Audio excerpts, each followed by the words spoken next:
Hello dear viewers, आज हमारे साथ एक और महान शख्सियत मौजूद हैं जो कि बायोलॉजी के एक बहुत अच्छे टीचर हैं, आरती मैम। मैं इनको पहले अपने अंदाज में बुलाना चाहूंगा। वो कहते हैं कि इकना एक शम्मा अंधेरों में जलाए रखना, सुबह होने को है माहौल बनाए रखना। कौन जाने कि आरती मैम किस राह से गुजरे, हर राह को फूलों से सजाए रखना। सबसे पहले मैम आपका बहुत बहुत धन्यवाद कि आपने हमारे लिए समय निकाला। Thank you so much sir. Ma'am मैं सबसे पहले आपसे यही क्वेश्चन पूछना चाहूंगा कि आपने बायोलॉजी में अपना करियर क्यों चूज किया? सर एक्चुअली स्टार्टिंग से ही ना मुझे बड़ा इंटरेस्ट था ये जानने में कि लाइक हमारी बॉडी में एक छोटा सा सेल है, वो कैसे फंक्शन करता है। हमारी बॉडी में हम खाना खाते हैं, वो कैसे डाइजेस्ट हो रहा है। लाइक प्लांट्स को देखते हैं तो वो अपना फूड कैसे प्रिपेयर करते हैं। ये सब जानने में मुझे बहुत इंटरेस्ट था, इसलिए मैंने एज अ बायो अपना करियर स्टार्ट किया।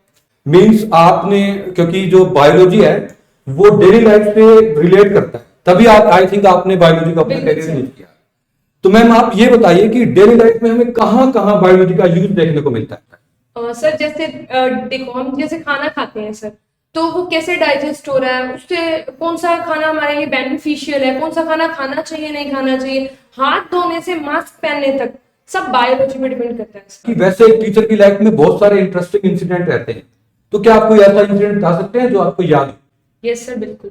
सर एक बार मैंने क्लास में बच्चों को एक टॉपिक कराया जो बहुत टफ था, बच्चे उसको समझ नहीं पा रहे थे, लेकिन उसको बात कराने के बाद भी ना टॉपिक टफ है, बच्चे उसको फिर भी समझ गए, लेकिन उसको अपने तरीके से बच्चों को दोबारा से समझाया क्लास में, और बच्चे उसको एंजॉय कर रहे हैं। लाइक उसने इतने अच्छे से समझाया टफ कि मेरा टफ टॉपिक समझाया हुआ अभी बच्चों को समझ में आएगा, और वो अपने तरीके से उसको बच्चों को एक्सप्लेन कर रहा है। तो मुझे ये बहुत इंटरेस्टिंग लगा, और इससे मैंने ये सीखा कि टीचिंग एक ऐसा सब्जेक्ट नहीं है जिससे कि नॉलेज दी जाए, टीचिंग लर्निंग प्रोसेस भी है।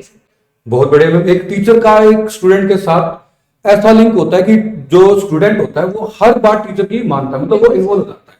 तो आप स्टूडेंट्स को क्विक रीजन के लिए कि एग्जाम पॉइंट ऑफ व्यू से वो जल्दी रिवाइज कर पाए, तो आप क्या टिप्स देना चाहिए? सर बच्चों को ना सबसे पहले तो अपने हैंड रिटन नोट्स उनको रिवाइज करना चाहिए, प्लस एनसीईआरटी को हाईलाइट करके रखना चाहिए, ताकि जब एग्जाम टाइम हो तो फटाफट वो उसको रिवाइज कर सके सर।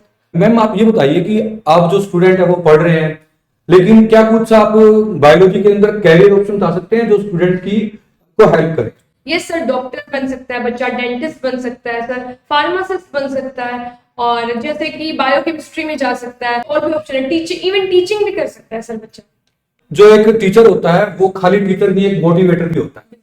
क्योंकि हम भी देखते थे कि पूरी क्लास के अंदर किसी टीचर की एक बात ऐसी थी जो हमारे दिल पे लगाती थी, हमें जो है वो कहते पिंच कर जाती थी, या हमें मोटिवेट कर जाती थी, इग्नाइट कर जाती थी। हजारों किलोवाट का एक रॉकेट भी होता है ना, उसको स्टार्ट करने के लिए एक स्पार्क चाहिए होता है। तो ऐसे ही स्टूडेंट को अपनी लाइफ में आगे बढ़ने के लिए भी एक मोटिवेटिंग टीचर चाहिए होता है, बिल्कुल सर।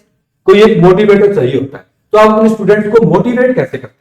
सर बच्चों को मोटिवेट करने से पहले ना टीचर को खुद मोटिवेट होना चाहिए। लाइक आपका सब्जेक्ट इतना बढ़िया हो कि बच्चे क्लास में जाते ही आपको देख के ना दूर ना भागे पढ़ाई से, लाइक वो खुश हो जाए कि टीचर आ गए, ये वाली मैम आ गई है, ये वाले सर आ गए, लाइक हमें इनसे पढ़ना है। खुद ऐसे इंटरेस्ट बनाओ बच्चों का। बिल्कुल मैम। पढ़ने आपके जो आइडियल टीचर थे या कोई साइंटिस्ट के बारे में आप बात करना चाहें जो अभी तक जिनका इम्पैक्ट आपकी लाइफ पे? सर मुझे सबसे इंटरेस्टिंग साइंटिस्ट जो लगते हैं वो ग्रिगोर मेंडल जी हैं, क्योंकि उन्होंने लाइफ की ऐसी ऐसी चीजें बताई हैं। लाइक हम अपने पेरेंट्स जैसे क्यों दिखते हैं, जीन क्या होता है, डीएनए क्या होता है, ये सब हमें उनकी वजह से पता चला। अगर वो नहीं होते तो ये सब हम एक्सप्लोर ही नहीं कर पाते कभी। इसलिए मुझे सबसे बेस्ट साइंटिस्ट लगते हैं। बेशक उन्होंने वो dihybrid cross, monohybrid cross पढ़ाया, बट वो बहुत इंटरेस्टिंग है। मैम अब एक हाइपोथेटिकल क्वेश्चन पूछता हूँ, अगर आपको कभी डॉक्टर बनने का मौका मिल जाए तो आप कौन सी स्पेसिफिक लाइन चूज करना चाहेंगे, किस चीज के डॉक्टर आप बनना चाहेंगे? सर मैं कार्डियोलॉजिस्ट बनना चाहूंगी, हार्ट सर। अगर हमें क्लास में बच्चों को एंगेज रखना हो तो हम क्या क्या एक्टिविटीज या क्या क्या तरीके इस्तेमाल कर सकते हैं जिससे कि बच्चे क्लास में एंगेज रहे?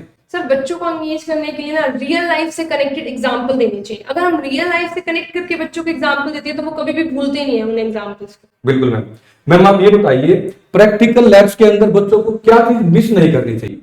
और सर क्लासरूम में कहें या लैब में कहें, बच्चों को माइक्रोस्कोप मिस नहीं करना चाहिए, क्योंकि माइक्रोस्कोप में जो स्लाइड हम देखते हैं ना उसका व्यू अलग होता है, जो टेक्स्ट बुक में हम देखते हैं वो अलग होता है। इसलिए माइक्रोस्कोप बच्चों को मिस नहीं करना चाहिए कभी भी। ठीक है मैम, मैं कुछ क्वेश्चंस आपसे आगे पूछने वाला हूं, उसको आपको बहुत अच्छे से आंसर देना है क्विक ब्रेक के बाद, पार्ट 2 के अंदर। Thank you viewers.